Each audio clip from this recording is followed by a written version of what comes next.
Conexión Salud con Carles Aguilar. Periodismo especializado en salud y calidad de vida al servicio de las personas.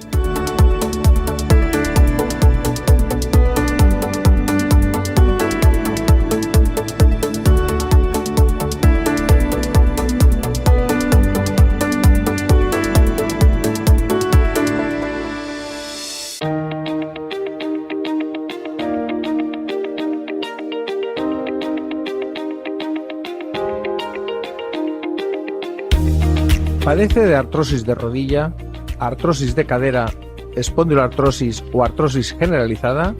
Descubra los avances de medicina regenerativa para tratar la patología degenerativa. Soy el doctor Los Certales. Medicentre.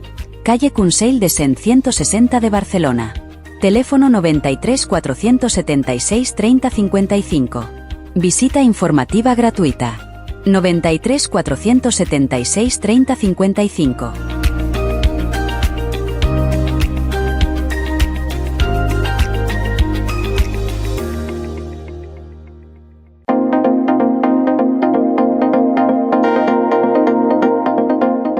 En Conexión Salud queremos ofrecer nuestro espacio a todos nuestros oyentes. Si deseas comunicarte con el programa, ponemos a tu disposición una línea de acceso directo. Este es el número de WhatsApp para contactar con nosotros.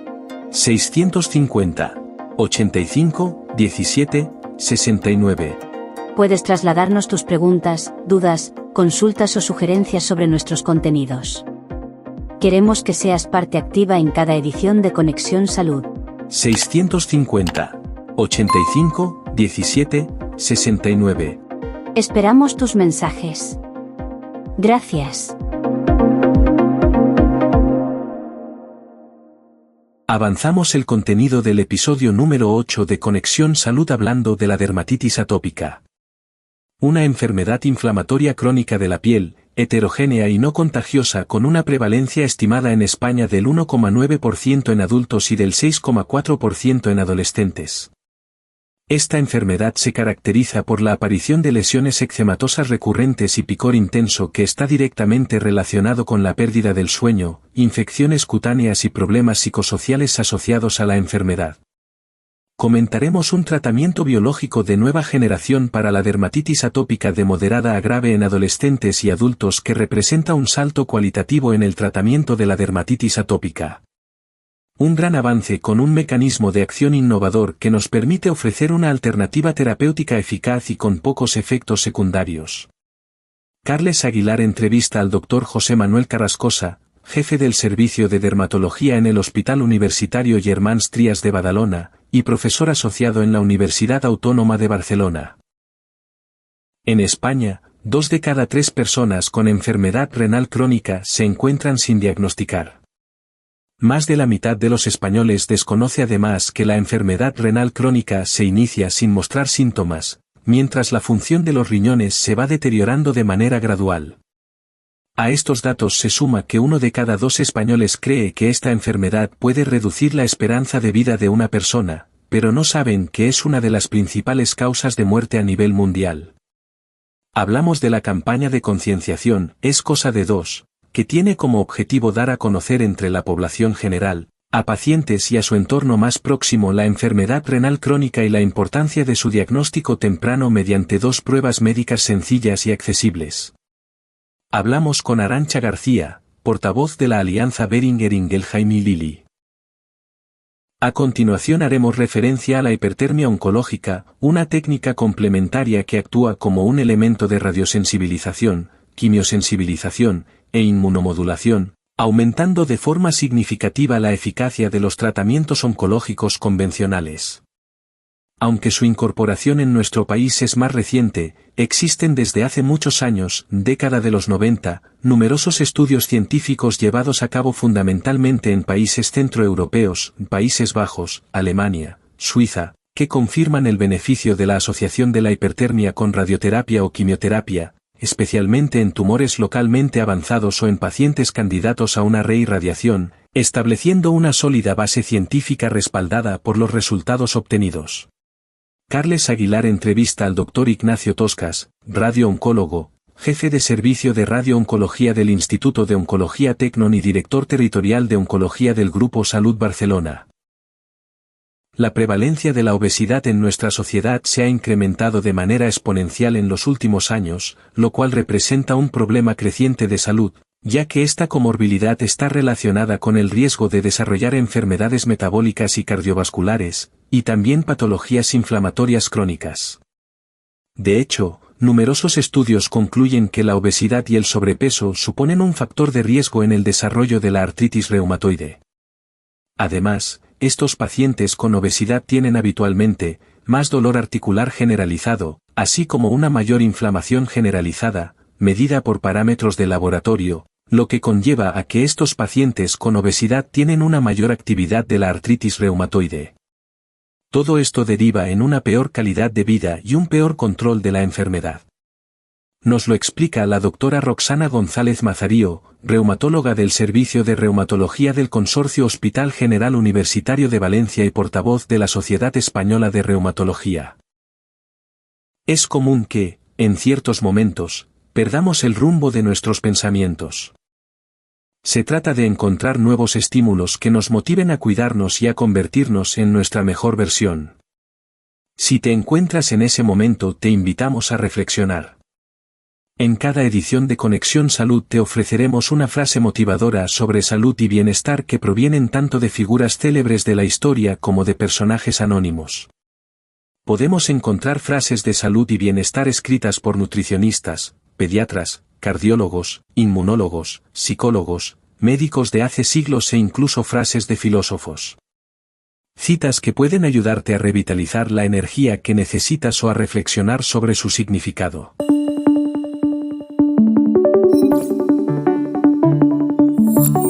Conexión Salud con Carles Aguilar. La comunicación en salud elevada a su máxima expresión.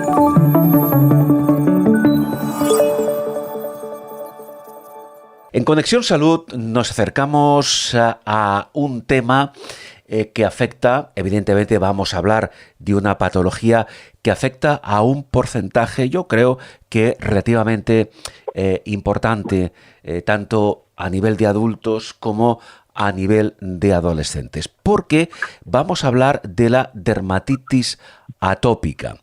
Vamos a hacer referencia a una enfermedad, ahora comentaremos más detalles con nuestro invitado, a una enfermedad inflamatoria crónica de la piel, heterogénea y no contagiosa.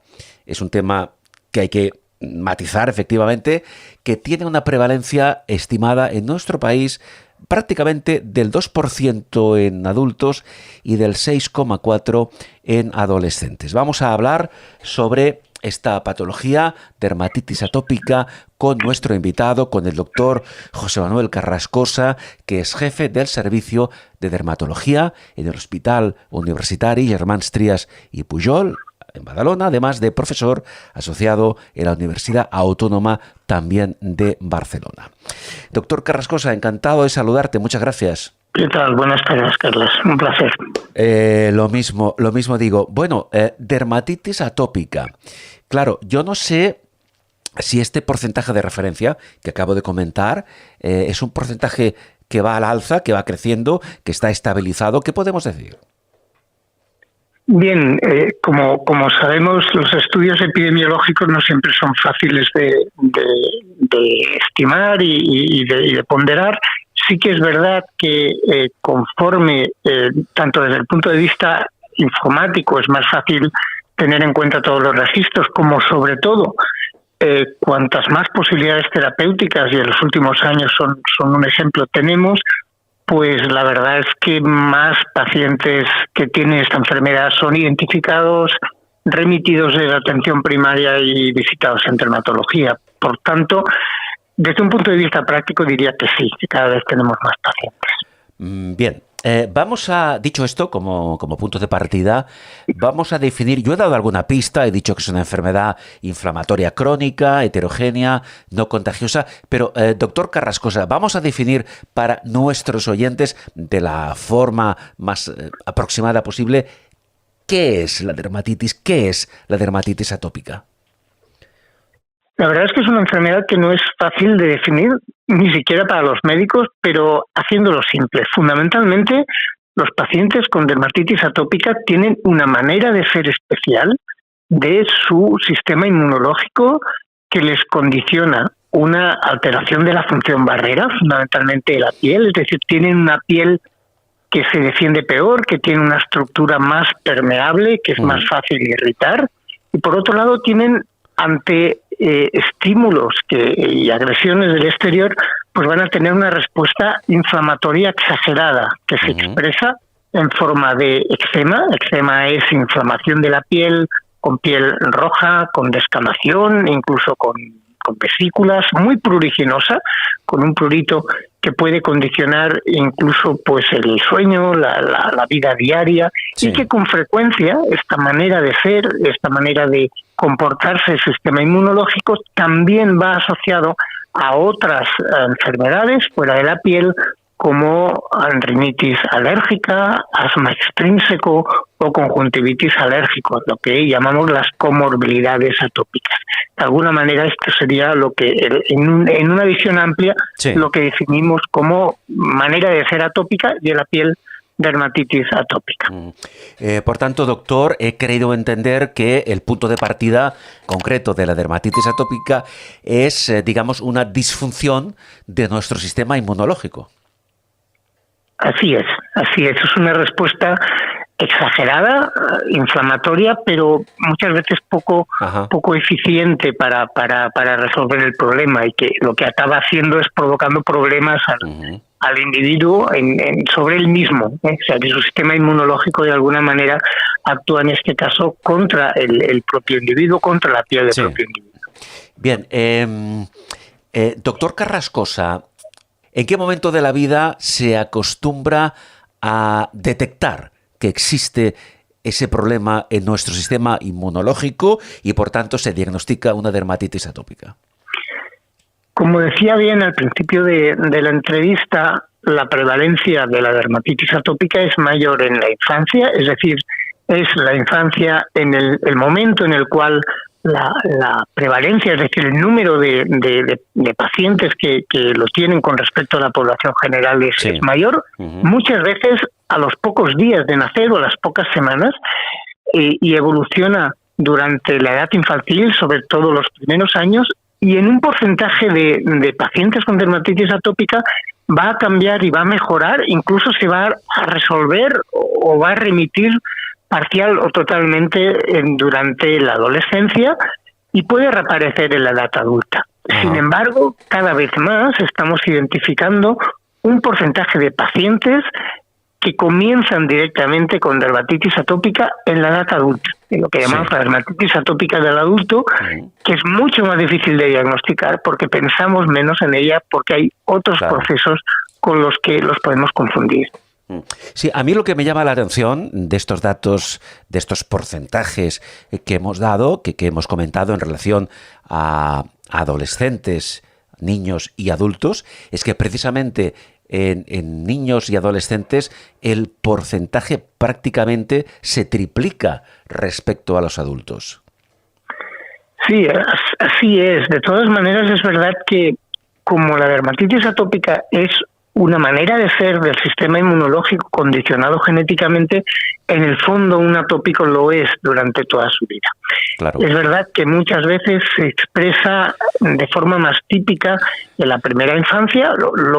Generalmente esto se inicia con lesiones cutáneas, con dermatitis atópica, a veces en las primeras semanas, luego en los primeros años puede aparecer pues asma extrínseco, más allá en rinitis en un porcentaje de pacientes, y en la edad adulta muchas veces lo que pasa es que cambia, se modifica, y muchas personas que tienen eczema persistente de las manos, particularmente en trabajos en los que hay más irritación, o se definen a sí mismos como tener la piel seca o la piel sensible, o toleran mal los jabones, en el fondo pues también tienen esta forma de dermatitis atópica que ha evolucionado con el tiempo. Sí, aunque, doctor, yo ya lo decía al principio, la dermatitis atópica es una enfermedad no contagiosa, pero claro, al ser una enfermedad que se manifiesta a nivel de la piel cuyas consecuencias o cuyos síntomas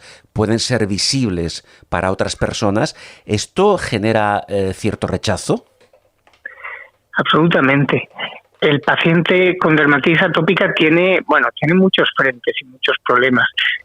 Uno de ellos es el propio padecimiento de la enfermedad, de la inflamación que cursa a brotes. Es muy impredecible, que es muy pruriginosa, que no le deja dormir. Es un problema, pero otro problema es que efectivamente estas lesiones se ven y en general la población general no tiene por qué saber que eso es dermatitis atópica. Simplemente ve a alguien con la piel roja, con la piel inflamada, a veces hinchada, que se rasca, que está incómodo y puede pensar cualquier cosa. Y lo normal es que tienda al rechazo. Y imagínese que en muchos casos esto va a ocurrir en adolescentes, en un momento en el cual pues estamos formando nuestra propia personalidad, nuestra propia autoestima, las relaciones sociales, sentimentales, laborales, un poco más allá.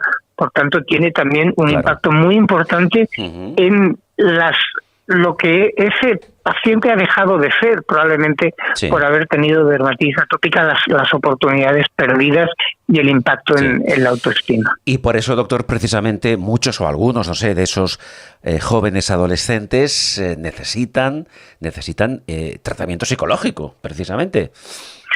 Pues sí, la verdad es que, y esto es complicado porque sabemos que particularmente el sistema público esto no lo tenemos, uno se lo puede buscar por su cuenta, son tratamientos largos, difíciles, complejos, y sobre todo, además de ese soporte psicológico, necesitamos sobre todo afrontar la enfermedad lo antes posible de forma enérgica para minimizar todo ese impacto. Bien, por tanto, que quede bien claro para todos aquellos que nos escuchan, no se trata, doctor Carrascosa, en ningún caso, no se trata bajo ningún concepto de una enfermedad contagiosa. Pero antes decía yo también que es una enfermedad, dentro del espíritu divulgativo de este programa, decía, doctor, que es una enfermedad heterogénea. Y esto es interesante que nos explique ese concepto.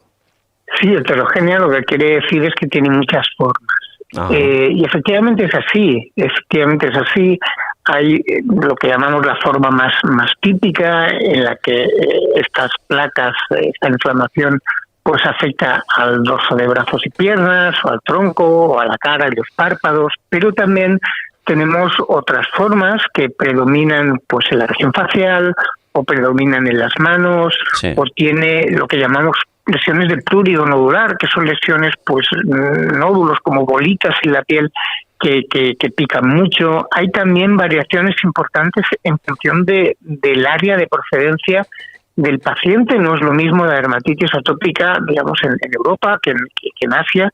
También varía. Tenemos pacientes con formas limitadas que tienen algunas plaquitas en la cara anterior de los brazos o detrás de las rodillas, que son las formas más típicas, y otros que tienen una afectación de arriba abajo. Es decir, que incluso para los médicos a veces es complicado diagnosticar. Los dermatólogos estamos un poco más puestos simplemente porque vemos más pacientes y los tenemos más por la mano. Claro, entiendo, doctor, que en la práctica quizás no existan dos pacientes iguales en este sentido, ¿verdad? De hecho, ni siquiera el mismo paciente es igual en sí mismo. Es decir, uno de los problemas que tienen los pacientes atópicos es que pueden estar fatal, con lesiones ocupando el 40% del tegumento cutáneo, y igual pues llega el verano y se relajan, hacen un poquito de sol, mejoran y luego en el otoño pues vuelven a empeorar. Es decir, el mismo paciente es heterogéneo en sí mismo, y esto al paciente además le confiere una gran inseguridad, una falta de control total de su propio cuerpo, de no saber cuándo va a empezar con el siguiente brote. Sí, precisamente hablando de brotes, algo que usted ya comentaba antes, se refería a eczemas que entiendo que pueden llevar a erupciones cutáneas, descamativas. Hablaba usted, doctor, de prurito intenso que en muchas ocasiones incluso interrumpe el sueño, interrumpe las actividades diarias. Incluso, doctor, he leído que pueden sobrevenir infecciones por bacterias. ¿Eso es cierto? Sí, ambas cosas son características típicas de la dermatitis atópica. El prurito, el picor, es el signo guía que está presente en la práctica totalidad de pacientes, que es muy intenso, que acaba provocando que el paciente se rasque hasta cambiar este prurito por dolor, porque es más soportable el dolor que el prurito, que condiciona que muchas veces los pacientes no puedan dormir bien, por tanto no descansan, no se recuperan, tienen bajo rendimiento escolar, laboral, y efectivamente la piel atópica, tanto por un problema intrínseco, por el trastorno del sistema inmunológico que decíamos, que favorece la infección, como por las propias heridas que muchas veces los pacientes se van a provocar al rascarse la piel, tenemos una mayor incidencia de infección cutánea, sobre todo por estafilococo dorado, que puede complicar el curso de la enfermedad. Antes de hablar de tratamiento, incluso haremos referencia a un tratamiento, digamos, de última generación, un tratamiento biológico. Quería preguntarte, doctor, la dermatitis atópica, en su progresión a lo largo del tiempo, ¿se convierte de moderada a grave en ocasiones? El curso de la dermatitis atópica es muy variable, varía de paciente a paciente, y hay pacientes que pueden debutar directamente con una forma grave de la enfermedad y seguir de forma persistente, otros cursar a brotes. Es decir, no necesariamente es una enfermedad progresiva en la que la evolución cronológica signifique más gravedad. Depende más del propio paciente y de su propio ritmo. Es una cuestión más intrínseca. Bien, llegados a este punto, doctor, y teniendo bien claro lo que antes comentábamos, cada paciente, eso ocurre con prácticamente todas las patologías, pero en este caso quizá con más insistencia. Cada paciente es diferente, cada paciente puede mostrar y puede sufrir diferentes niveles de sintomatología, pero dicho esto, a día de hoy, ¿cuáles son los tratamientos, digamos, habituales para combatir esa sintomatología bastante invalidante a veces de la dermatitis atópica? El tratamiento de la dermatitis atópica, como cualquier enfermedad crónica, dependerá, que hoy por hoy es incurable, tenemos que partir de esa base. Podemos conseguir un buen control, pero hoy por hoy no podemos cambiar esa manera de ser del sistema inmunológico del individuo. Por tanto, tenemos que plantear siempre un balance entre eficacia, control de los síntomas y seguridad también, teniendo en cuenta que tenemos que plantear una estrategia terapéutica a veces a muy largo plazo. Va a depender de la extensión y de la gravedad. En las formas que llamamos leves, podríamos definirlas como pues una extensión aproximadamente por debajo de los 7-10 palmas, ¿no? 7-10% del tegumento cutáneo. Pues la primera línea va a ser fundamentalmente el tratamiento tópico, con emoliente, o sea, cremas que ayuden a restaurar esa alteración de la función barrera a la que hacíamos referencia, y también antiinflamatorios tópicos, corticoides y otros que se llaman inhibidores de la calcineurina, a veces durante largo tiempo. En las formas que llamamos moderadas a graves, definidas como una extensión pues más allá de este 10%, o pacientes que podían tener menos extensión, pero en localizaciones pues especiales como la cara, las manos, con un alto impacto en la calidad de vida o con una extensión mayor, recurriremos a fototerapia, que es una manera de administrar ultravioletas, o tratamientos sistémicos que quiere decir que se dan por vía oral o por vía subcutánea, que actúan desde dentro. Y dentro de estos tratamientos sistémicos tenemos los que llamamos convencionales, como más antiguos, de los cuales el único aprobado para dermatitis atópica es la ciclosporina, que es un antiinflamatorio que usamos en un inmunomodulador y antiinflamatorio que utilizamos también en otras enfermedades. A veces se pueden usar otras como pautas de corticoides de forma puntual, y desde hace unos pocos años contamos con la posibilidad de tratamientos innovadores que, como en otras especialidades, van dirigidos y se han diseñado de forma específica para el mecanismo de acción, para ese trastorno inmunológico que comentábamos que existía en la dermatitis atópica. Bien, en este momento, en este punto, doctor Carrascosa, me gustaría introducir, en cuanto al tratamiento de la dermatitis atópica, el concepto de tratamientos de fármacos biológicos. ¿Esto qué significa? El concepto de terapia biológica, en todas las especialidades médicas, hace referencia a la manera en cómo se fabrica un fármaco.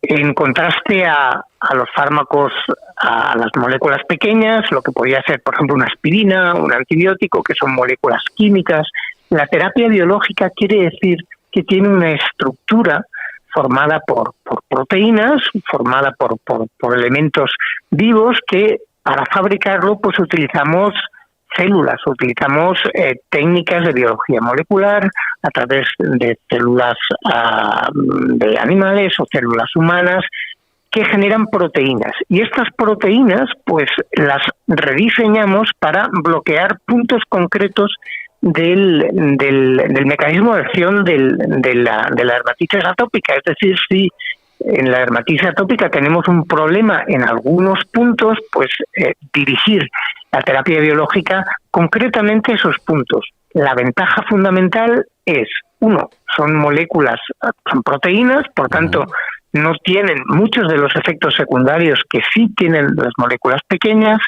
y por otro lado, como son específicas o se diseñan para ser específicas de puntos concretos, son mucho más selectivas, son mucho más eficaces y también mucho más seguras. Entiendo, pues, doctor, que estamos ante un salto cualitativo en el tratamiento de la dermatitis atópica, precisamente gracias a los biológicos. ¿Esto es así? Pues sí, es así. No es la única vía de innovación. También en las moléculas pequeñas hay también desarrollo de fármacos, también de innovadores y específicos, pero es cierto que la terapia biológica, no en dermatitis atópica, sino en muchas otras cosas, en dermatología y fuera de dermatología, supone un salto cualitativo. Sí. En este sentido, estamos generando fármacos que se toleran mucho mejor, que permiten administraciones con intervalos en el tiempo, que se eliminan sin afectar al hígado, al riñón, como otros fármacos, y que son mucho más selectivos. Por tanto, doctor Carrascosa, para concluir, podemos decir que estos tratamientos biológicos permiten a las personas diagnosticadas de dermatitis atópica, permiten ofrecerles una alternativa eficaz y con pocos efectos secundarios. ¿Estás de acuerdo en esto? Esto sí, esto es así. Es verdad que en el momento actual, bien, como toda la vida, pues también tienen sus contras. Una contra muy importante es que son fármacos muy caros de hacer, por tanto, muy caros de obtener y que debemos emplear y debemos reservar para aquellos pacientes con las formas más graves de la enfermedad que no pueden controlarse con otros tratamientos. O sea, que no podemos y tampoco sería razonable usarlo en todos los pacientes con dermatitis atópica. Y por otro lado, es verdad que ni siquiera con las terapias biológicas todos los pacientes van a conseguir una remisión completa de los signos y los síntomas. Es verdad que estamos a años luz de cómo estábamos solo hace 5 años, hemos mejorado muchísimo, pero es verdad que hay un porcentaje de pacientes todavía alto que no se controla por completo y de hecho hay poquitos en estos momentos que no tienen ningún signo y síntoma. Es decir, que hemos dado un gran paso de gigante, estamos ante un avance cualitativo, como comentaba, pero todavía estamos lejos del control total de la enfermedad. Sin embargo, la visión sin duda debe ser optimista. Sí, el especialista que trata a los pacientes diagnosticados, lo digo para clarificar el tema para todo el mundo, que trata a los pacientes diagnosticados de dermatitis atópica, ¿es el dermatólogo? En principio, el profesional que tiene una visión más amplia y el conocimiento de la piel, no solo de la dermatitis atópica, sino de todas aquellas cosas que pueden confundirse con la dermatitis atópica, que es capaz de manejar no solo los tratamientos sistémicos, sino también manejar la salud de la piel con cuidados generales y tratamientos tópicos, sin duda, pues por formación, pues es el dermatólogo, ¿no? Esto no quiere decir que las formas leves moderadas, pues por supuesto los pediatras, los médicos de familia, pues pueden hacer un trabajo muy bueno y más que suficiente, y que los dermatólogos podemos tratar todo y sabemos tratar todo, pero particularmente aquellos casos pues más moderados, graves, que requieren una atención más especializada. Efectivamente, doctor Carrascosa, ha sido muy amable, gracias por esta valiosa información. Hoy hemos hablado de la dermatitis atópica. El doctor José Manuel Carrascosa es jefe del Servicio de Dermatología en el Hospital Universitario Germans Trias i Pujol en Badalona y profesor asociado en la Universidad Autónoma también de Barcelona. Doctor, un abrazo, gracias. Muchas gracias, un placer. Conexión Salud con Carles Aguilar. Un punto de encuentro en la red para mejorar nuestra calidad de vida.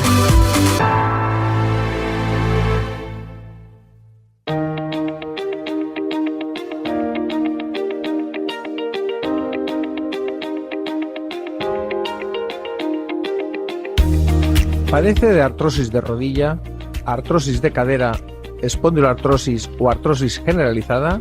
Descubra los avances de medicina regenerativa para tratar la patología degenerativa. Soy el doctor Los Certales. Medicentre. Calle Consell de Cent 160 de Barcelona. Teléfono 93 476 30 55. Visita informativa gratuita. 93 476 30 55.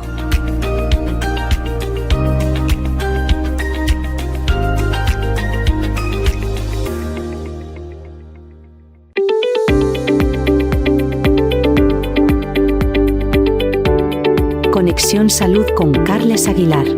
Una propuesta informativa avalada por los mejores expertos y profesionales de la salud.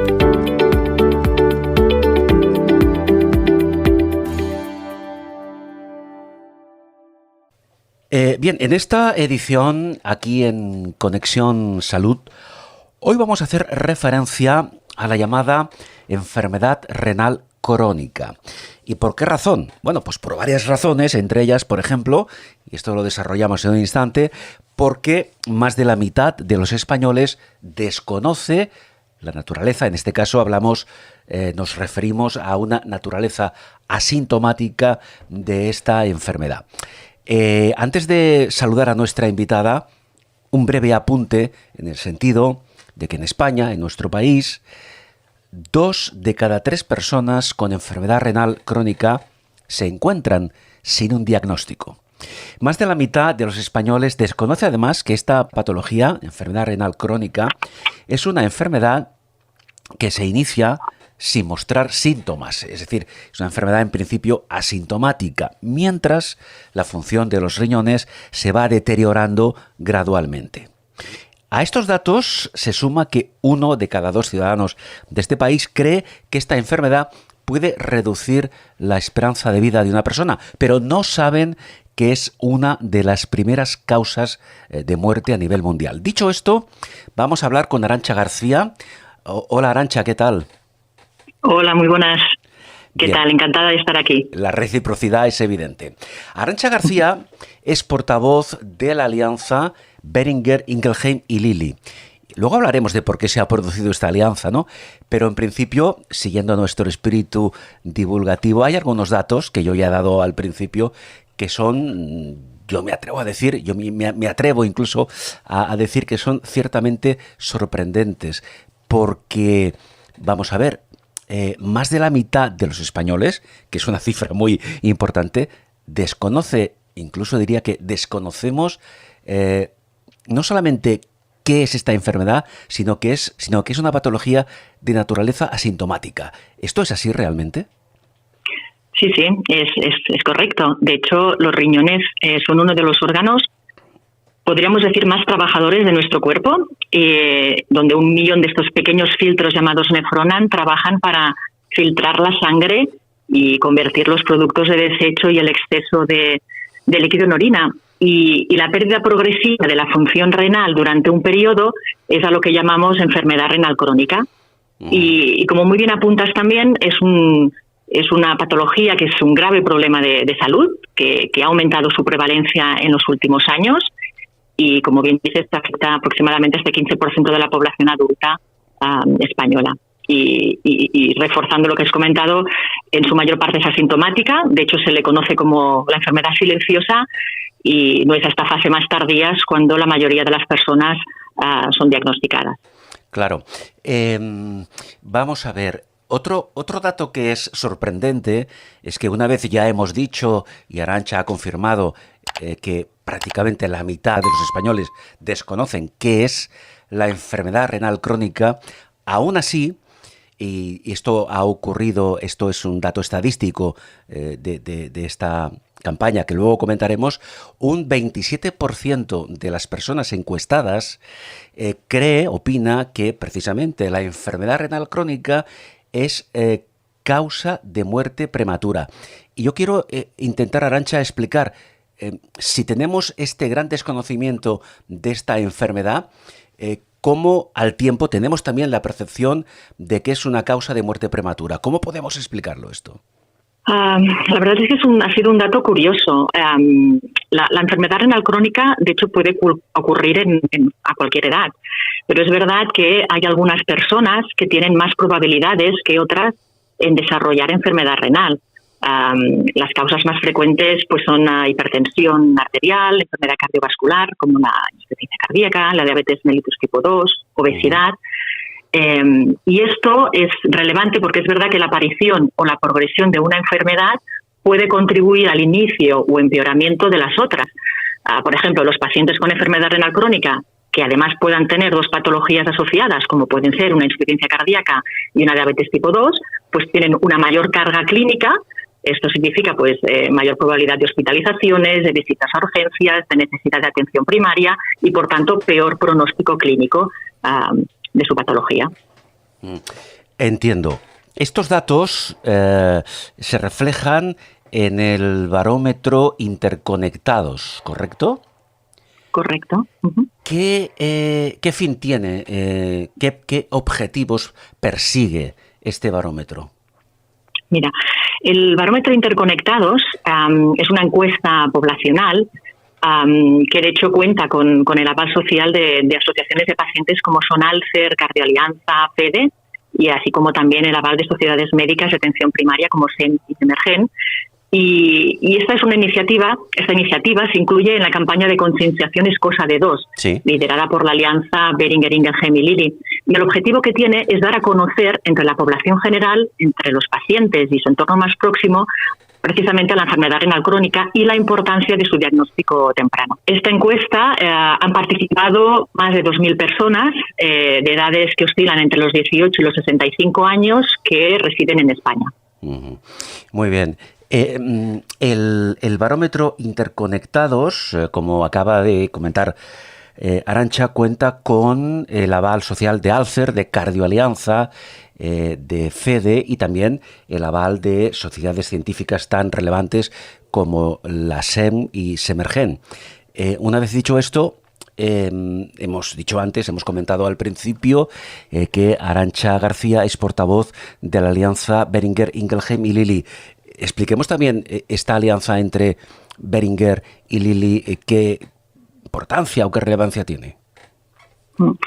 Sí, pues la alianza Boehringer Ingelheim y Lilly, como bien comentas, somos dos empresas farmacéuticas, permíteme decir, pues posiblemente dos de las principales empresas farmacéuticas en el mundo, sí. Y que lo que hemos hecho ha sido unir fuerzas para mostrar de alguna forma también nuestro compromiso, no solo con la atención de personas con diabetes tipo 2, con enfermedades cardiovasculares, sino en general apoyar y trabajar en búsqueda de dar respuesta a necesidades no cubiertas todavía, como justamente es la enfermedad renal crónica. Bien, hemos hablado del desconocimiento que existe de esta enfermedad, pero es que además el 60% de los españoles desconoce la interconexión entre la enfermedad renal crónica, la diabetes mellitus tipo 2 y la insuficiencia cardíaca. Eso complica todavía más la progresión de esta patología, ¿no?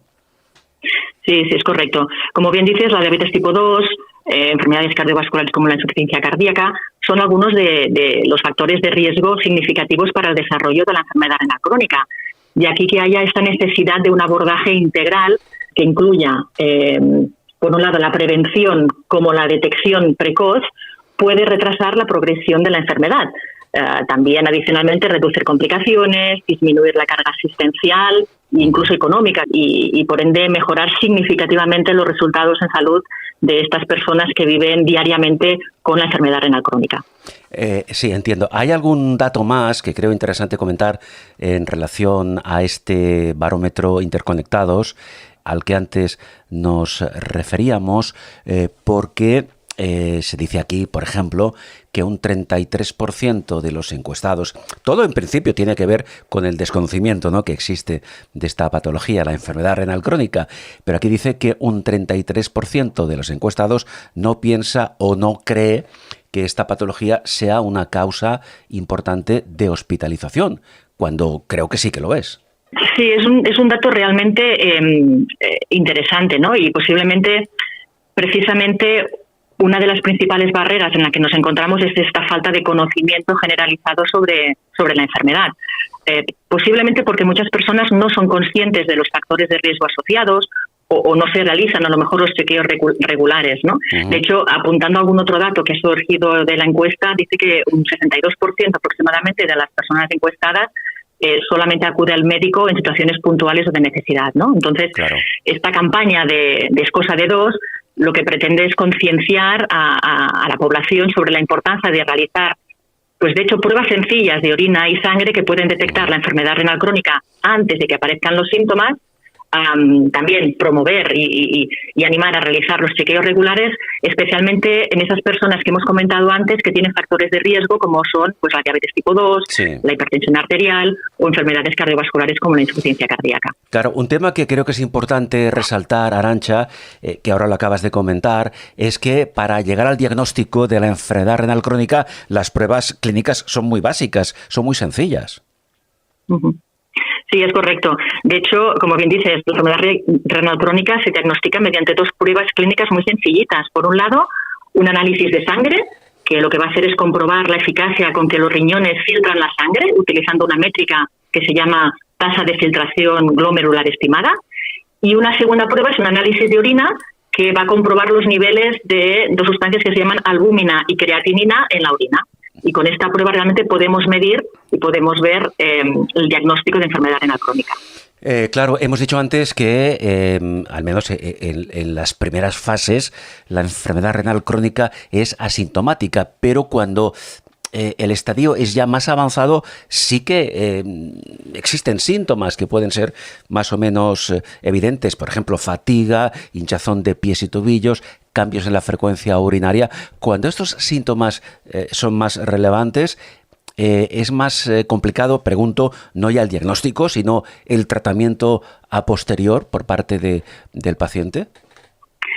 Sí, cuando llegamos a fases más avanzadas, claro, posiblemente la enfermedad renal crónica no sea la única patología que esté presente, con lo cual todo ello lo que va a hacer realmente va a ser contribuir a un empeoramiento de la propia enfermedad renal crónica o de las otras patologías concomitantes que presenta, ¿no? Entonces, poder realmente identificar a tiempo, pues lo que nos va a permitir va a ser sobre todo mejorar el pronóstico de la persona, retrasar sobre todo el avance, la progresión de la enfermedad y por ende pues tener una vida con una mucho mejor calidad de vida.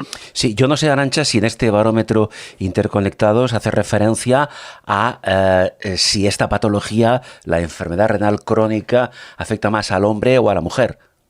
La enfermedad renal crónica podría ocurrir a cualquier edad. Sin embargo, es verdad que hay algunas personas que tienen más probabilidades que otras de desarrollar enfermedad renal. Por ejemplo, varones mayores de 55 años, aquellos que tengan también comorbilidades como hipertensión arterial, diabetes tipo 2, enfermedad cardiovascular, son posiblemente aquellas personas que tengan más, estén más predispuestas a poder desarrollar una enfermedad renal crónica.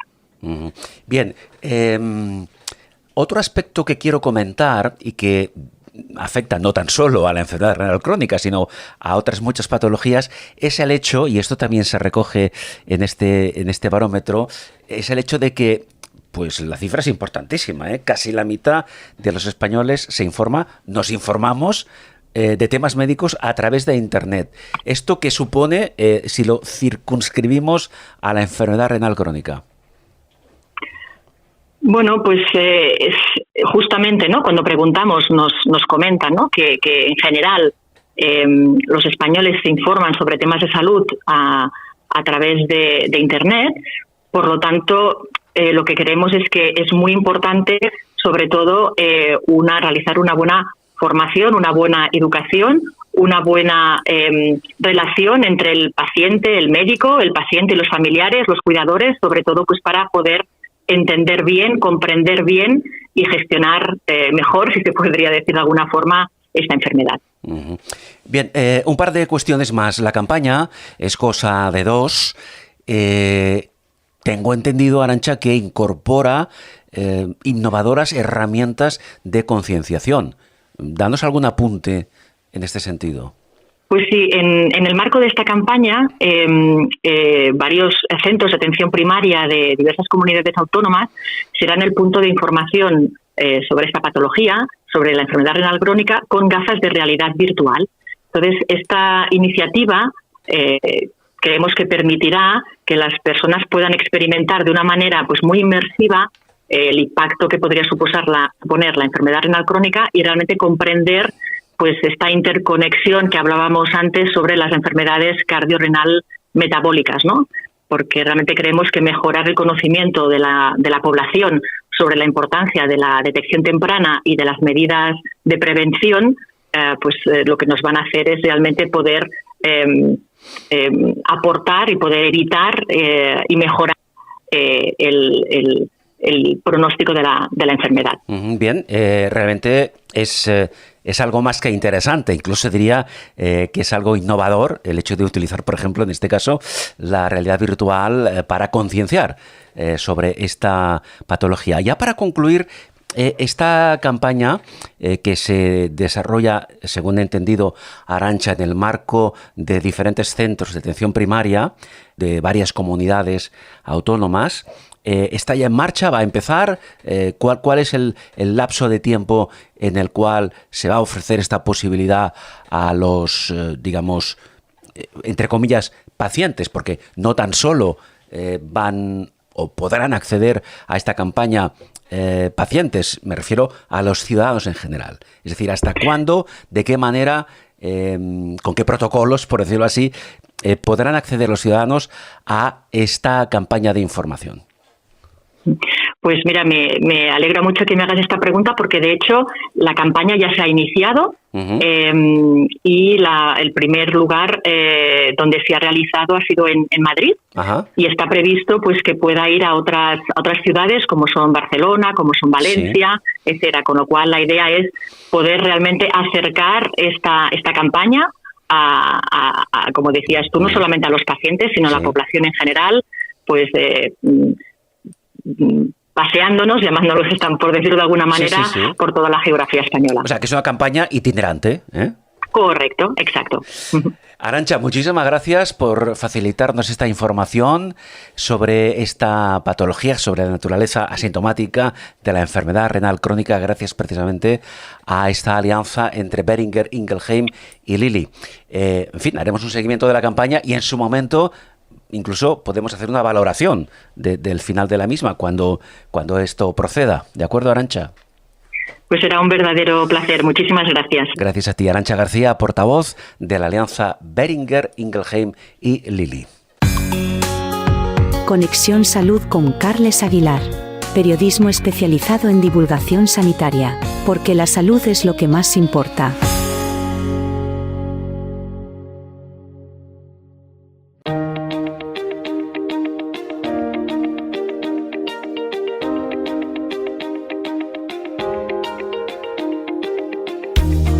Padece de artrosis de rodilla, artrosis de cadera, espondiloartrosis o artrosis generalizada, descubra los avances de medicina regenerativa para tratar la patología degenerativa. Soy el doctor Los Certales. Medicentre. Calle Consell de Cent 160 de Barcelona. Teléfono 93 476 30 55. Visita informativa gratuita. 93 476 30 55.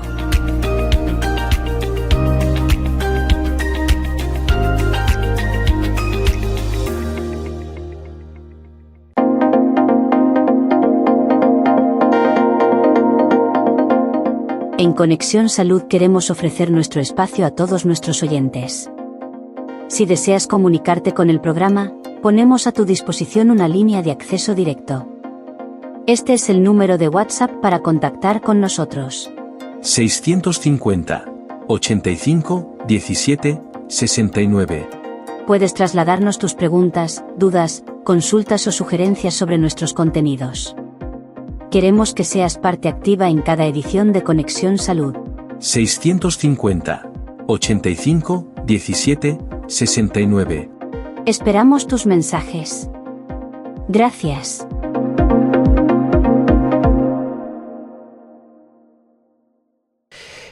Bien, en esta edición en Conexión Salud lo que vamos a hacer durante estos próximos minutos es hablar sobre el uso de la llamada hipertermia oncológica, una técnica complementaria que actúa como un elemento de radiosensibilización, quimiosensibilización, eso lo explicamos ahora, e inmunomodulación, aumentando de forma significativa la eficacia de los llamados tratamientos oncólogos convencionales. Aunque su incorporación en nuestro país es reciente, existen desde hace ya algunos años numerosos estudios científicos, evidentemente, que se han llevado a efecto fundamentalmente en países centroeuropeos que confirman el beneficio de la asociación, por una parte, de la hipertermia con la radioterapia y o la quimioterapia. Vamos a conocer algunos detalles de esta técnica complementaria, como he dicho, con el doctor Ignacio Toscas. El doctor Ignacio Toscas es radiooncólogo, jefe de servicio de radiooncología del Instituto de Oncología Tecnon y también director territorial de oncología del Grupo Quirón Salud Barcelona. Doctor Toscas, encantado de saludarte. Buenas tardes, encantado. Bueno, claro, no hemos oído hablar mucho, hablo desde el punto de vista externo a los especialistas, como es tu caso, de esta técnica, hipertermia oncológica. Así que vamos a aprovechar hoy para resolver cualquier duda que podamos tener y, por supuesto, conocer más a fondo esta técnica que, por lo que yo he visto, tiene por lo que he visto, ha obtenido, ¿cómo lo diríamos? Ha obtenido un respaldo clínico importante a partir de esas experiencias que he comentado que se han llevado a efecto en países europeos. Quiero decir, lo pregunto de otra forma, ¿es una técnica que está ya contrastada en cuanto a los beneficios que puede proporcionar? Absolutamente contrastada, como bien decías. Es un tratamiento nunca exclusivo ni alternativo a los tratamientos que entendemos como convencionales en pacientes oncológicos. Entendemos como convencionales radioterapia, quimioterapia y en recién instancia la inmunoterapia. Sí. Y tenemos datos muy robustos de estudios aleatorizados de los años 80 y 90, sobre todo en países centroeuropeos, que demuestran claramente el beneficio de la combinación de la hipertermia con cada uno de estos elementos del tratamiento oncológico. Bien, una vez hemos dejado ya muy claro, doctor Toscas, que en cualquier caso es una técnica complementaria, yo quiero preguntar, una técnica complementaria que se utiliza, que está implementada, por ejemplo, en nuestro país, en España, ¿o hasta qué punto lo está? Sí, está implementada en varios centros, tanto de sanidad pública como privada. La primera experiencia que se tuvo en nuestro país fue en el Hospital Universitario de Málaga. hacia los años 2014-2015, y desde ahí ha habido varios centros, repito, tanto en la sanidad pública como privada, que han ido incorporando esta tecnología porque hay un aval científico que confirma, como decíamos, sus beneficios. Bien, es más, el próximo Congreso Europeo de Hipertermia Oncológica se va a hacer en nuestro país, en Málaga, el próximo mes de noviembre. Muy bien. Decía al principio, doctor Toscas, vamos a explicar estos conceptos. Decía antes que esta técnica complementaria actúa como un elemento, por una parte, de radiosensibilización. ¿Esto qué significa? Bueno, significa lo siguiente, a ver si puedo explicarlo de manera entendible. Cuando nosotros estamos administrando radioterapia sobre una célula tumoral, el objetivo del tratamiento, lógicamente, es eliminar esta célula tumoral. Pero esta célula como tal, en el momento que recibe la radiación, pone en marcha mecanismos para reparar el efecto que le está provocando la radioterapia. Si esta radioterapia la asociamos a un efecto térmico, esto quiere decir que queremos alcanzar una temperatura en torno a los 40-42 grados en la zona del tumor que estamos irradiando, esta capacidad de reparación que tiene la célula tumoral queda claramente disminuida. Por lo tanto, el daño que le provoca la radioterapia es mucho mayor que cuando esta radioterapia se da de forma exclusiva. Sí, doctor, desde nuestro desconocimiento, esa temperatura a la que te referías cuando el paciente, en este caso, está en plena sesión de radioterapia y además se le aplica esta hipertermia, ¿esto supone algún efecto secundario para el paciente?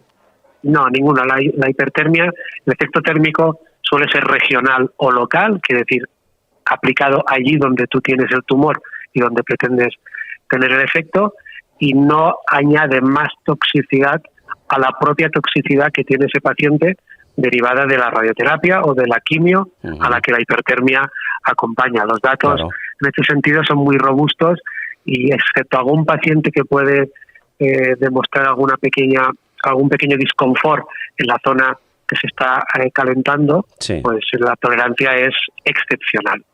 Muy bien. Radiosensibilización, pero también vamos a aclarar esos otros dos conceptos, quimiosensibilización e inmunomodulación. Expliquémoslo, por favor. Correcto. Quimiosensibilización.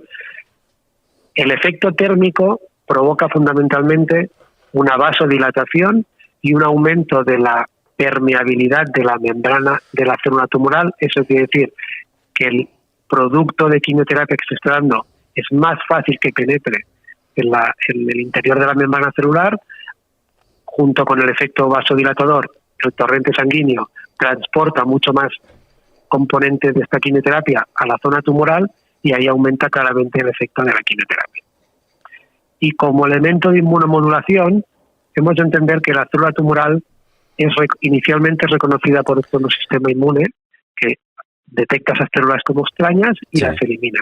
Pero cuando el tumor avanza y se hace visible clínicamente, quiere decir que ha escapado a este control inmunitario y es irreconocible para nuestro sistema defensivo. Entonces, lo que hace la hipertermia, que también hace la inmunoterapia, es facilitar el reconocimiento de estas células tumorales para que nuestro sistema inmunitario, nuestros glóbulos blancos, nuestros linfocitos, las detecten como extrañas y las eliminen. De alguna manera le estamos sacando la careta a la célula tumoral que se ha mimetizado y se ha escondido y que ha escapado del control inmunitario.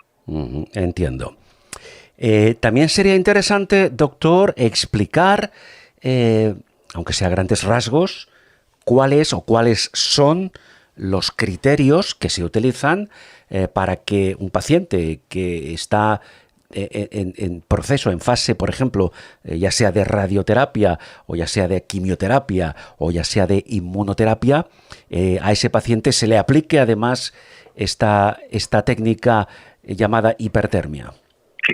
Las indicaciones validadas a nivel de estudios europeos que decíamos al principio y que son las indicaciones que ha asumido la Sociedad Española de Oncología y Radioterapia en su grupo de trabajo de hipertermia, incluyen a grandes rasgos los tumores de recto, por ejemplo, localmente avanzados en pacientes que hacen radiohipertermia prequirúrgica, los tumores de vejiga, por ejemplo, los tumores vesicales, tumores ginecológicos de la mujer, algún tipo de tumor cerebral, reirradiaciones o recaídas de tumores de mama. Ahí esta es una indicación muy consolidada y de las primeras que se demostró su eficacia.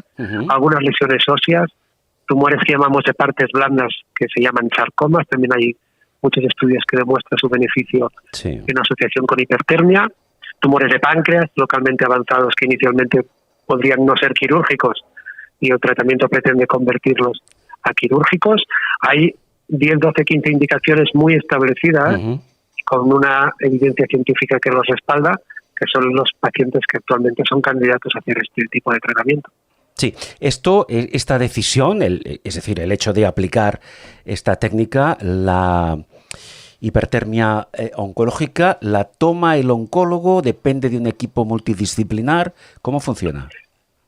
Siempre todas las decisiones oncológicas en los hospitales de nuestro entorno, nuestro país por suerte tiene una estructura oncológica, tanto pública como privada, muy consolidada, muy potente.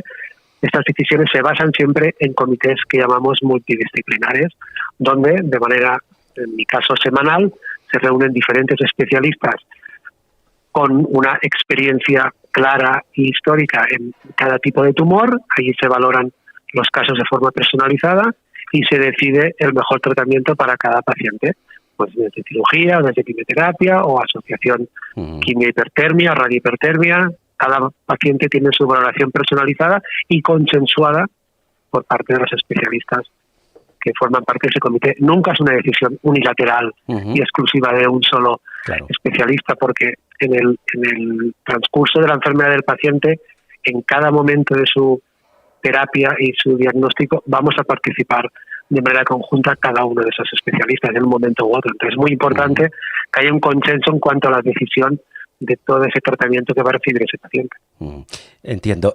Doctor, antes hablábamos de la aplicación, del beneficio de la hipertermia en algunos casos de tumores localmente avanzados, y también nos comentaba el doctor de pacientes candidatos a una reirradiación.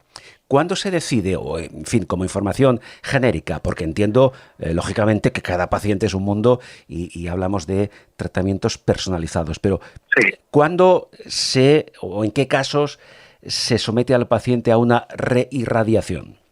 Bueno, pues es una indicación que probablemente en los próximos años vamos a ver con mayor incidencia, porque de alguna manera hemos cambiado la historia natural de la enfermedad. Estamos viendo pacientes con largas supervivencias, donde aparecen lesiones o nuevos tumores primarios o recaídas de un tumor que ese paciente o esa paciente tuvo 10, 15 años atrás en el mismo órgano, que en su momento fueron irradiados y que ahora, en segundo término, son nuevamente candidatos a un tratamiento con radioterapia.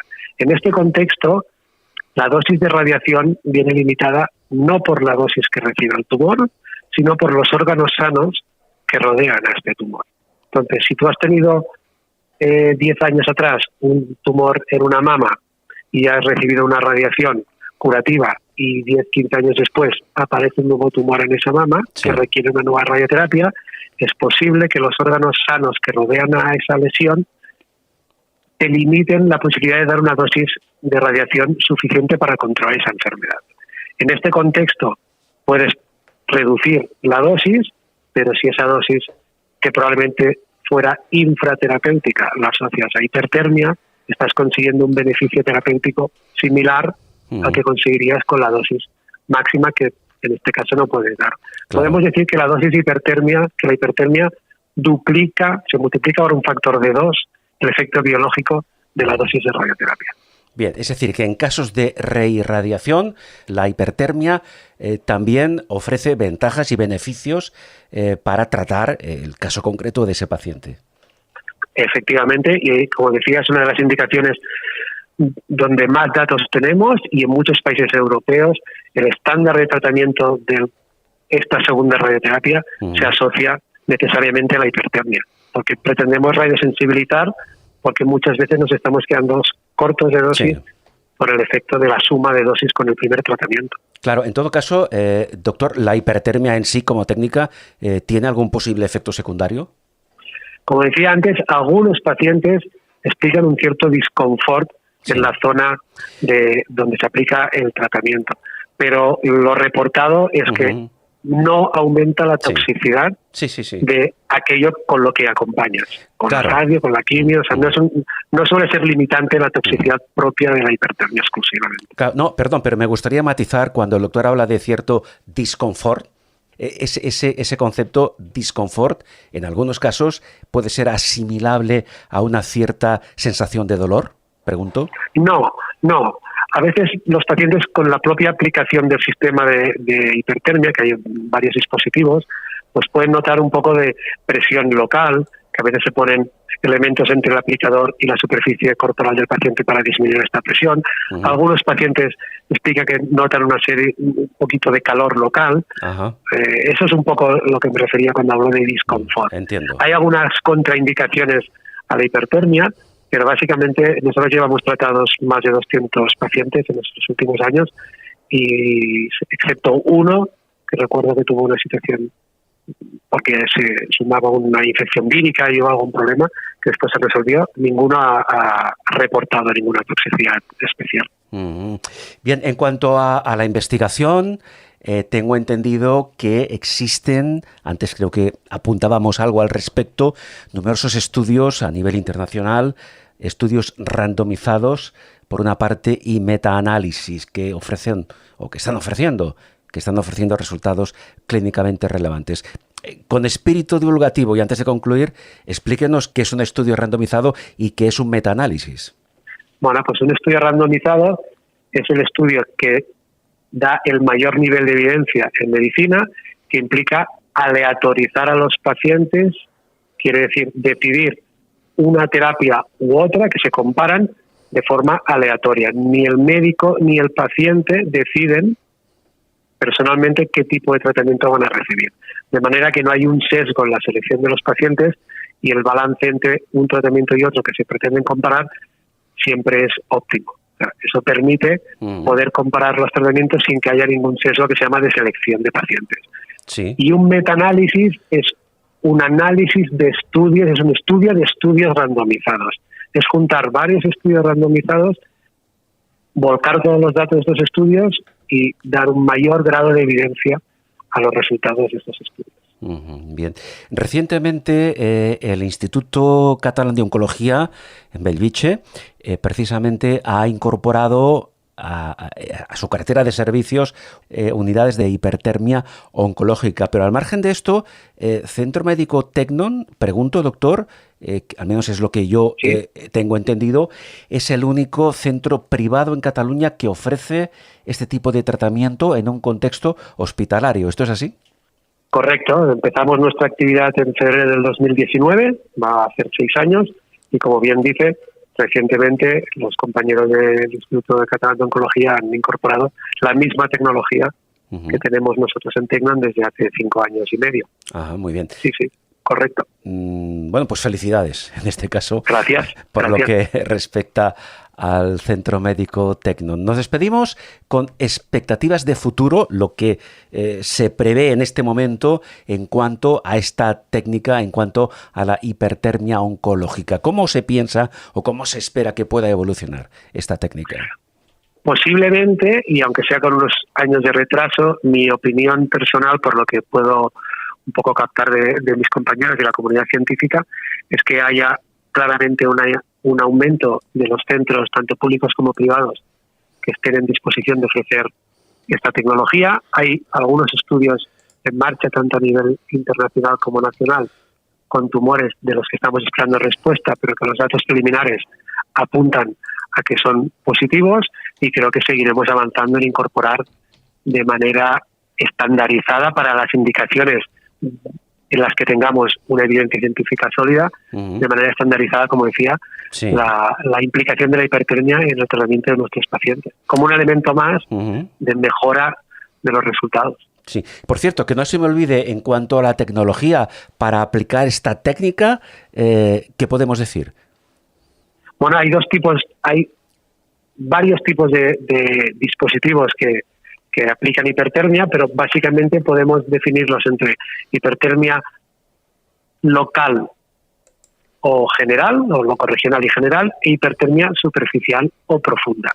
Los dispositivos que están en marcha en nuestro país son de hipertermia locorregional, tanto superficial como profunda, y cada uno de ellos se da con diferentes técnicas, o con radiofrecuencia o con dispositivos de microondas, que lo que pretenden es monitorizar la temperatura en la zona que tú estás irradiando, que es donde está el tumor. Y ni qué decir tiene, doctor, que hablamos de una técnica segura para el paciente. Por supuesto, sí. Los datos de seguridad y de lo que llamamos quality assurance de todas estas máquinas son absolutamente robustos en ese sentido. Son máquinas que pasan controles periódicos, los ingenieros están pendientes, hay revisiones constantes, la tecnología cada vez está desarrollándose mucho más rápido, o sea, en ese sentido, tranquilidad absoluta para los potenciales pacientes. Bien. Repito, doctor Toscas, Ignacio Toscas, muchas gracias, muy amable, y reitero mi felicitación a todo el equipo multidisciplinar, en este caso, del Instituto de Oncología Tecnon. Muy amable, doctor. Muchas gracias a ustedes, buenas tardes. Gracias. El doctor Ignacio Toscas, como decía antes, radiooncólogo, jefe de servicio de radiooncología del Instituto de Oncología Tecnon y director territorial de oncología del Grupo Quirón Salud de Barcelona.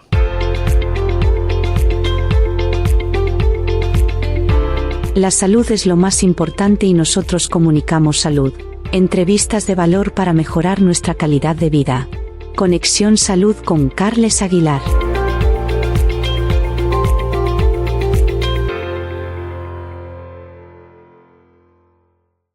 Llega el momento en nuestro programa de hablar sobre la obesidad. De hablar sobre la obesidad y el sobrepeso y de qué manera influyen en el desarrollo de la artritis reumatoide e incluso a veces en su peor pronóstico. A modo de introducción, voy a comentar que la prevalencia de la obesidad en nuestra sociedad se ha incrementado de manera exponencial en estos últimos años, lo cual representa un problema creciente de salud, ya que esta comorbilidad, y ahora explicaremos qué significa esta palabra, ya que esta comorbilidad está relacionada con el riesgo de desarrollar enfermedades metabólicas y cardiovasculares y también patologías inflamatorias crónicas. De hecho, muchos estudios concluyen que la obesidad y el sobrepeso suponen un factor de riesgo en el desarrollo de la artritis reumatoide. Vamos a profundizar en esta cuestión saludando a la doctora Roxana González Mazarío, que es reumatóloga del Servicio de Reumatología del Consorcio Hospital General Universitario de Valencia y además portavoz, en este caso, de la Sociedad Española de Reumatología. Doctora González Mazarío, ¿qué tal? ¿Cómo estamos? Hola, muy bien, encantada de estar con vosotros hoy. Lo mismo digo. Bueno, claro, obesidad, vamos a enfocar el tema por el titular, que he comentado antes, obesidad y sobrepeso y su influencia en el desarrollo de la artritis reumatoide. Como este programa es un programa de carácter didáctico, de carácter divulgativo, vamos a recordar, aunque sea en lo más básico, ¿qué es la artritis reumatoide? Bueno, la artritis reumatoide es una enfermedad autoinmune sistémica crónica, muy prevalente, afecta en nuestro país a 300.000 personas aproximadamente. Es una enfermedad, sobre todo, que afecta más a mujeres, con una incidencia, un pico de diagnóstico entre los 40 y los 50 años, y cada año en nuestro país se diagnostican aproximadamente 20.000 pacientes nuevos. Es una enfermedad, como su nombre lo dice, autoinmune, donde el sistema inmune juega un papel fundamental. Hay en la mayoría de pacientes unos autoanticuerpos que se reconocen, que son capaces de atacar las articulaciones, y en este contexto hay inflamación, hay artritis, y los pacientes pues pueden sufrir problemas en este sentido, dolor, discapacidad, y si la enfermedad no se trata adecuadamente, incluso daño estructural y discapacidad. Pero es una enfermedad sistémica, en el sentido de que es inflamación, se ha demostrado que puede afectar muchos órganos y puede, precisamente, aparte de la calidad de vida de los pacientes, mermarla, puede también estar asociada a muchísimos otros problemas de salud, como pueden ser las enfermedades cardiovasculares. Claro, ahora entraremos en más detalles, pero me gustaría saber, doctora Roxana, si la artritis reumatoide es una vez diagnosticada, es una patología progresiva en el tiempo. Sí, es una enfermedad crónica, es una enfermedad que que es incurable, pero que tiene tratamiento, y el objetivo del tratamiento es que la enfermedad pues esté lo más controlada posible, lo que nosotros como reumatólogos conocemos como enfermedad en remisión o baja actividad, es decir, que tenga el paciente la enfermedad, pero que con tratamiento el paciente como que no la tuviese. En este sentido, controlando los síntomas de la enfermedad, controlando la inflamación, y con esto a medio largo plazo podemos controlar las complicaciones que esta enfermedad contempla. Entiendo. Volvemos al principio. Decía que la obesidad y el sobrepeso, y esto es así, según las conclusiones de numerosos estudios, la obesidad y el sobrepeso suponen un factor de riesgo en el desarrollo de la artritis reumatoide. ¿Por qué razón o razones? A ver, por una parte, la obesidad en sí es una enfermedad, es una patología que conlleva cierto grado de inflamación en el paciente, en una persona, ¿vale? El tejido graso produce una serie de citoquinas inflamatorias que pueden, en muchos casos, acelerar procesos inflamatorios que pueda tener el paciente, empeorar los síntomas de una artritis en el caso de que el paciente la padezca ya, y de hecho pueden incluso reducir la efectividad de muchos tratamientos que podemos proponerles al paciente para la artritis. Eso ha hecho que se relacione, o que hay estudios efectivamente, como ha señalado, que contemplan a la obesidad como un factor de riesgo de desarrollo de enfermedades, en este caso como la artritis reumatoide. Claro, en todo caso hay que distinguir entre obesidad y sobrepeso, ¿no? No es exactamente lo mismo. No es exactamente lo mismo. Es un término pues médico. El sobrepeso, nosotros para considerar a un paciente con sobrepeso o obesidad tenemos que ir a una medida que es el índice de masa corporal, ¿vale? Que es es una fórmula que se obtiene de multiplicar la talla del paciente y su peso, dividirlo por esa talla multiplicada, ¿vale? Y según esos parámetros se considera que un paciente tiene sobrepeso si tiene un IMC entre 25 y 30, y ya se considera que hay obesidad cuando se tiene un IMC superior al 30. Y efectivamente son entidades muy prevalentes, porque realmente se estima 2022 en el mundo hay 2.500 millones de personas que puedan tener sobrepeso, y de ellos casi 900 millones de personas en el mundo son obesos. Y en España, en nuestro país, hablamos de que hay obesidad en un porcentaje de un 16,5% en hombres y 15,5% en mujeres. Y sobrepeso, si bajamos ese dintel a ese paciente que no es obeso, pero que tiene esos kilos de más, pues estamos hablando de unos valores muy altos que rondan casi el 45% para hombres y 30% para mujeres. Es decir, realmente son problemas de salud que se deben de abordar. Sí, claro. No sé hasta qué punto, en algunos casos o en todos, el sobrepeso acostumbra a ser la antesala de la obesidad. Suele ser la antesala de la obesidad, lo que hay muchos pacientes que afortunadamente no pasan esa antesala, porque toman las medidas oportunas o ya pues empiezan a tomar conciencia de perder peso, pero sí, suele ser la antesala efectivamente un sobrepeso de un paciente con obesidad, y sobre todo a medida que se van sumando otros factores como puede ser la edad, el sedentarismo, en el caso de la mujer cambios hormonales con la menopausia, etcétera, pues que probablemente una persona que en su edad, su juventud o edad media pueda tener sobrepeso, pues luego hay una serie de factores que pueden acelerar a que acabe siendo una persona obesa más adelante. Sí, entiendo. Tanto en el sobrepeso como en su posible consecuencia inmediata, es decir, la obesidad, se va acumulando grasa de forma progresiva que entiendo que favorece que en ese tejido adiposo se liberen unas sustancias inflamatorias. La doctora antes se refería a las citoquinas. ¿Cómo actúan las citoquinas cuando se acumulan en el tejido adiposo? Pues la acumulación en el tejido adiposo de citoquinas, estas citoquinas proinflamatorias, como puede ser el factor de necrosis tumoral, la interleuquina 6, la proteína C reactiva, son mediadores de la inflamación y a nivel sistémico pueden acelerar otros procesos que sabemos también que pueden tener un trasfondo inflamatorio, como puede ser la arteriosclerosis. Por tanto, estas adipocinas pueden jugar un papel acelerador, en este caso, por ejemplo, de la arteriosclerosis.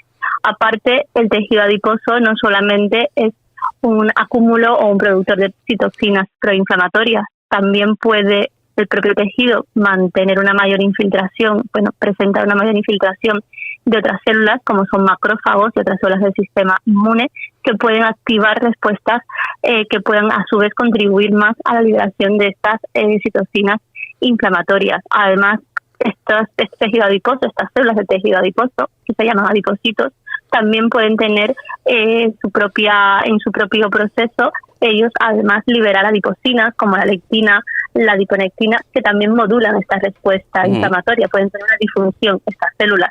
Sí. Y hay otro papel importante que pueden jugar a nivel ya más molecular de células, acelerando pues procesos oxidativos y mediando también a través de la obesidad la resistencia a la insulina, donde estas citoquinas proinflamatorias pueden interferir en esa señalización de la insulina, sí, lo que lleva a su vez a que nuestro cuerpo pueda reducir la captación de glucosa y promover una mayor inflamación, creando así un círculo vicioso. Claro, pues eso nos sirve, Roxana, doctora González, para hacernos una ligera idea de las consecuencias negativas que puede tener precisamente la acumulación de grasa, ya sea en el sobrepeso o en el paso siguiente, que es la obesidad. Hay otro riesgo que entraña la obesidad que consiste, y ahora lo comentamos con la doctora, en una posible disminución de la eficacia en algunos tratamientos que actualmente se utilizan para el control de la enfermedad. En concreto, me gustaría comentar, doctora, ¿qué ocurre? ¿Cómo se ven afectados, en algunos casos, o en todos, no lo sé, los tratamientos biológicos? Bueno, se han hecho estudios en este sentido para relacionar la eficacia de los fármacos, ya sean sintéticos o biológicos, como el índice de masa corporal, el sobrepeso o la obesidad, podría pues verse en estos pacientes la respuesta artefactada por el tema del IMC. Pues se han visto que en principio una serie de fármacos biológicos como son los inhibidores del IL-6, abatacept, rituximab u otras pequeñas o fármacos sintéticos dirigidos como la familia de los inhibidores de YAT, que en principio tendrían unas similares tasas de respuesta independientemente del índice de masa corporal del paciente. Sin embargo, hay un conjunto de fármacos que usamos en primera línea de tratamiento de la artritis reumatoide, fármacos biológicos, que son los inhibidores del TNF, que se ha visto en diferentes estudios que los pacientes con sobrepeso o obesidad tienen una menor respuesta. Es decir, si un paciente con sobrepeso o obesidad le planteo un tratamiento con un inhibidor de TNF e igual no voy a obtener una respuesta hacia lo que busco como su reumatóloga, que es que ese paciente se quede pues sin la enfermedad en remisión, voy a tener una menor respuesta que si usara otro de los tratamientos que anteriormente he mencionado. Eso es lo que vemos. Por factores probablemente que estén dados por sobre todo pues más fármacos cinéticos y de la propia probablemente distribución del fármaco en tejido adiposo. También pueden verse afectados precisamente por la obesidad los corticoides, ¿no? Sí, a ver, es que los corticoides en la artritis reumatoide son unos... A ver, nosotros usamos los corticoides cuando el paciente tiene brotes al inicio de la enfermedad para intentar controlarla y luego a lo largo del curso de la misma, como he dicho antes, para controlar los brotes. Los corticoides son un arma de doble filo. Son unos fármacos antiinflamatorios ampliamente reconocidos por su papel antiinflamatorio rápido y potente, pero por otra parte, su uso crónico está asociado a una serie de efectos adversos, entre ellos metabólicos, y entre ellos precisamente el aumento de peso, el síndrome metabólico, hipertensión arterial, diabetes, osteoporosis, etcétera. Y de hecho hay muchos estudios que intentan ver cuál es la dosis, pues en qué dosis nos podríamos mover con seguridad, idealmente 0, y si tenemos que usar una dosis de corticoides la mínima posible, por debajo de 4 miligramos al día de prednisona o equivalente. Es decir, estamos hablando de dosis muy bajas. Todo lo que sea superior a esto está, pues, lamentablemente aumentando el riesgo de complicaciones de nuestros pacientes y, sobre todo, de efectos metabólicos indeseables. Por tanto, lo ideal es intentar evitarlos en la medida de lo posible, ¿no? Efectivamente, en la medida de lo posible, porque por otra parte sabemos que si algo a nuestro paciente le puede hacer realmente a largo plazo daño, discapacidad y mermarle años de vida es la inflamación, porque la inflamación en la artritis reumatoide está ampliamente demostrado que es probablemente el factor más asociado pues a todas las complicaciones de la enfermedad a largo plazo. Entonces, por eso el hecho es un arma de doble filo. Si hay que usarlos, hay que usarlos porque la inflamación no es permisible, pero el menor tiempo posible y a la menor dosis, por supuesto. Claro, doctora Roxana, los pacientes, al margen de que hay que intentar evitar, evidentemente, el sobrepeso y, por supuesto, la obesidad, los pacientes con artritis reumatoide también presentan, pregunto, un mayor riesgo a nivel cardiovascular. Sí, efectivamente. La artritis reumatoide se reconoce ampliamente respaldado por estudios como un factor de riesgo cardiovascular independiente. Los pacientes con artritis reumatoide tienen un riesgo cardiovascular equiparable al que tuviera un paciente con diabetes mellitus tipo 1. Y solo por padecer esta enfermedad, un paciente con artritis reumatoide tiene una probabilidad del 40 al 50% de poder tener un evento cardiovascular. Es decir, insisto, un riesgo equiparable multiplicado por 2 al que pudiera ser en un paciente diabético. Sí. Hay otra pregunta relacionada también con la obesidad. A un paciente con el diagnóstico de artritis reumatoide y además que sea obeso, ¿le cuesta más perder peso?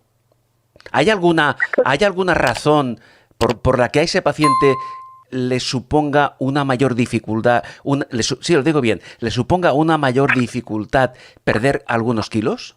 Sí, por supuesto. No olvidemos que la artritis reumatoide es una enfermedad inflamatoria de las articulaciones y los pacientes con esta enfermedad pues pueden tener dolor articular crónico, pueden tener dificultad para mantener una actividad física óptima y pues ese es uno de los motivos por el que no podrían mantener las horas recomendadas de actividad semanales y podría ser un factor para que los pacientes tengan dificultad para tener unos hábitos de vida adecuados, entre ellos perder peso. Claro. Un par de cuestiones más, doctora Roxana. Dentro de ese abordaje multidisciplinar con el que se aborda precisamente la artritis reumatoide, además incidiendo en ese riesgo cardiovascular, que evidentemente puede ser un riesgo real, ¿cómo se evalúa ese riesgo? ¿De qué herramientas disponemos?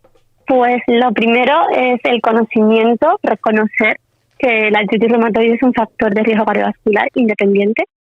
Luego, identificar y controlar en nuestros pacientes, por supuesto, con apoyo multidisciplinar del resto de sanitarios que están implicados en el manejo del riesgo cardiovascular, reconocer los factores clásicos de riesgo cardiovascular, tabaquismo, hipertensión, colesterol, sedentarismo, obesidad, etcétera, para tenerlos controlados y darle las indicaciones pertinentes para que el paciente pues los tenga lo más a raya posible. Y luego en nuestra consulta disponemos de herramientas, de calculadoras que evalúan el riesgo a 10 años, como tenemos SCORE2 o Framingham, que nos evalúan el riesgo del paciente para, según el riesgo que tenga un paciente determinado por esos factores de fondo, poder aplicar las estrategias de control más estrictas según el riesgo que tiene el paciente. Problema que la mayoría de estas herramientas no contemplan a la artritis reumatoide como un factor de riesgo independiente, como si le contemplan a la hipertensión, el colesterol, etcétera. Y a veces tenemos conocimiento de que tenemos que aplicar un factor modificador que está contemplado en las guías de manejo de la Sociedad Europea de Reumatología para intentar acercar el riesgo real de mi paciente con artritis reumatoide, o en otros casos, si disponemos de herramientas de imagen como puede ser una eco de carótidas o de femorales, para intentar encontrar arteriosclerosis, que ya de por sí un paciente que yo lo tenga categorizado de riesgo bajo, si le hago una prueba y le encuentro pues que tenga arteriosclerosis carotidia, por ejemplo, podría pues ya tener un paciente que ya no es riesgo bajo, sería un paciente de riesgo alto y por tanto aplicar las medidas de control más acordes al riesgo que tiene para intentar evitar a largo plazo que tenga el evento, que de eso se trate. Claro, en este caso y en cualquier otro entiendo, doctora Roxana, que es fundamental que se modifique en la medida de lo posible, que el paciente modifique el estilo de vida y que ponga en marcha pues lo que se conoce como estilos de vida saludables, que se acerque un poco más al concepto de dieta mediterránea, dentro de lo posible ejercicio regular. No hemos hablado del estrés, pero el estrés también tiene una influencia importante en la artritis reumatoide y yo creo que en otras muchas patologías, y por supuesto el cese del tabaquismo. Pero para despedirnos me gustaría hablar me gustaría, doctora González, comentar un aspecto importante, es decir, la importancia que tiene en la teoría, y ahora hablaremos de la práctica, en la teoría la educación del paciente, es decir, que el paciente se involucre en la toma de decisiones, en su autocuidado, en la adherencia al tratamiento. Esto es la teoría, en la práctica no es tan fácil, ¿verdad? En la práctica es más complicado porque requiere tiempo, pero yo creo que no por complicado es algo imprescindible en cada consulta con el paciente. Yo a mis pacientes siempre les digo que un paciente informado vale por dos, un paciente empoderado. Los pacientes deben de conocer la enfermedad que padecen, debemos de empatizar, debemos acercarnos a ellos, debemos involucrarlos en la toma de decisiones, ya no solamente de su enfermedad a la hora de decidir un determinado tratamiento, sino en toda la toma de decisiones y sobre todo en su autocuidado. Y debemos en todas las consultas, independientemente de las medidas farmacológicas que yo como su reumatóloga pueda tomar para controlar esta enfermedad, yo creo que no hay tiempo suficiente en cada consulta para insistir en lo que acaba de mencionar antes, que son las modificaciones de estilo de vida, que yo creo que son fundamentales y las que, insisto, debemos de que no hay tiempo en una consulta suficiente para abarcarlas, pero que siempre hay que repetirlas. A mis pacientes se los digo, en un paciente con artritis reumatoide es inadmisible que fume, es inadmisible que no haga deporte, tiene que cuidarse, tiene que hacer ejercicio regular en la medida de lo posible, modificar todas las variables que puedan artefactar en su enfermedad, entre ellas el estrés, por supuesto, y por supuesto debe de perder peso y mantener un peso adecuado para su talla. Insisto, es que todo lo que podamos comentar al paciente creo que es poco, y como medidas de estrés a mis pacientes les aconsejo para reducir el estrés intentarlo manejar a través de técnicas como la meditación o el yoga que pueden ser beneficiosas, y por supuesto apoyarnos en el resto de especialistas, médicos de atención primaria, cardiólogos, internistas que nos pueden ayudar a hacer un manejo integral y multidisciplinar. Sí, y doctora Roxana González, en este último comentario que hemos hecho sobre pues la implicación, la toma de decisiones del paciente, vamos a personalizar la pregunta como ejemplo, simplemente como referencia real. En la consulta de la doctora González Mazarío, los pacientes tuyos, doctora, realmente son obedientes, realmente están concienciados de esa importancia de involucrarse en el tratamiento. ¿Tú cómo los valoras? No vamos a dar nombres, solamente como percepción directa por parte de la doctora. ¿Cómo valoras a tus pacientes? Pues la mayoría de mis pacientes lo están, y los que no lo están todavía es porque igual no he tenido tiempo suficiente de convencerles, pero lo intento. Sí que es cierto que tenemos muchos factores en nuestro día a día que pueden influir. Entre ellos es el estrés en el que se vive, el poco tiempo que se tiene en general, pero por lo menos intenta. Lo más difícil que no consigo en mi consulta es el tema del tabaquismo, aunque es un tema recurrente porque lamentablemente un tercio de los pacientes nuestros fuman, y sabiendo aún que el tabaco es un factor reconocido desencadenante de artritis reumatoide y de mal pronóstico de la misma, una vez establecida. Pero bueno, se intenta, y digo, se intenta. Pero por lo menos los pacientes con artritis reumatoide, lo que acabo de comentarle, lo saben. Y saben que, pues, independientemente de muchas herramientas que puedo yo poner de mi parte para que ellos estén bien, las fundamentales y yo diría, primordiales, las suyas, las tienen que poner, y bueno, una parte lo hacen, la otra sí que todavía se resisten. Bueno, en el caso concreto de los pacientes de la doctora Roxana González, creo y pienso y estoy convencido de que con ese poder de convicción que tienes, doctora, vas a conseguir que casi todos tus pacientes realmente se involucren, sean pacientes incluso expertos en su patología, en el control de los posibles efectos secundarios que tiene la artritis reumatoide. Doctora, ha sido un placer tenerte con nosotros. Muchísimas gracias. El placer ha sido mío. Muchísimas gracias. Gracias. La doctora Roxana González Mazarío, como antes decía, es reumatóloga del Servicio de Reumatología del Consorcio Hospital General Universitario de Valencia y portavoz de la Sociedad Española de Reumatología.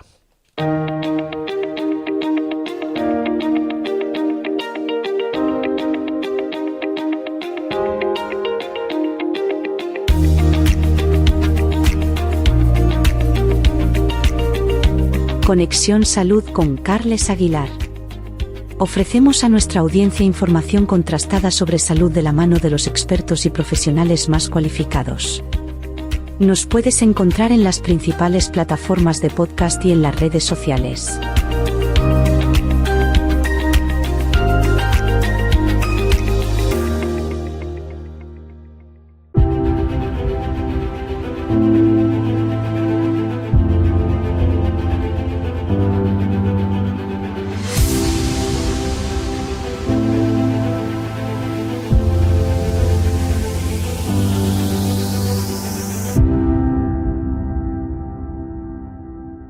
En ciertos momentos, perdemos el rumbo de nuestros pensamientos.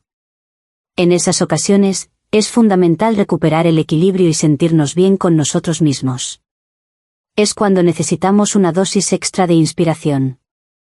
Se trata de encontrar nuevos estímulos que nos motiven a cuidarnos y a convertirnos en nuestra mejor versión. Si te encuentras en ese momento, te invitamos a reflexionar. En cada edición de Conexión Salud te ofreceremos una frase motivadora sobre salud y bienestar que provienen tanto de figuras célebres de la historia como de personajes anónimos. Podemos encontrar frases de salud y bienestar escritas por nutricionistas, pediatras, cardiólogos, inmunólogos, psicólogos, médicos de hace siglos e incluso frases de filósofos. Citas que pueden ayudarte a revitalizar la energía que necesitas o a reflexionar sobre su significado. Esta es la frase de hoy. Cuando la alimentación es mala, la medicina no funciona. Cuando la alimentación es buena, la medicina no es necesaria. Proverbio Ayurveda.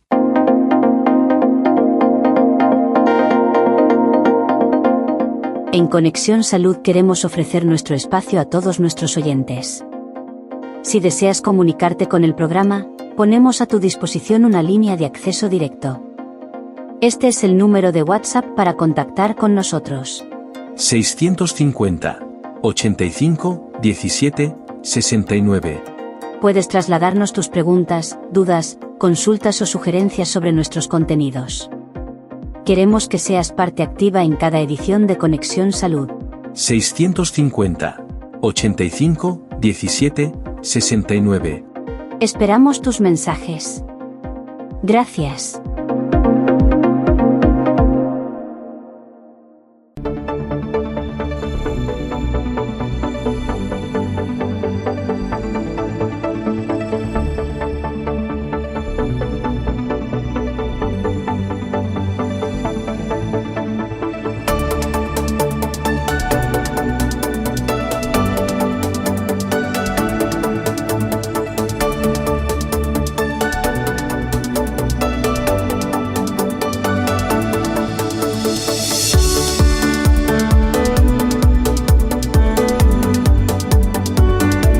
Finalizamos esta edición en Conexión Salud con Carles Aguilar.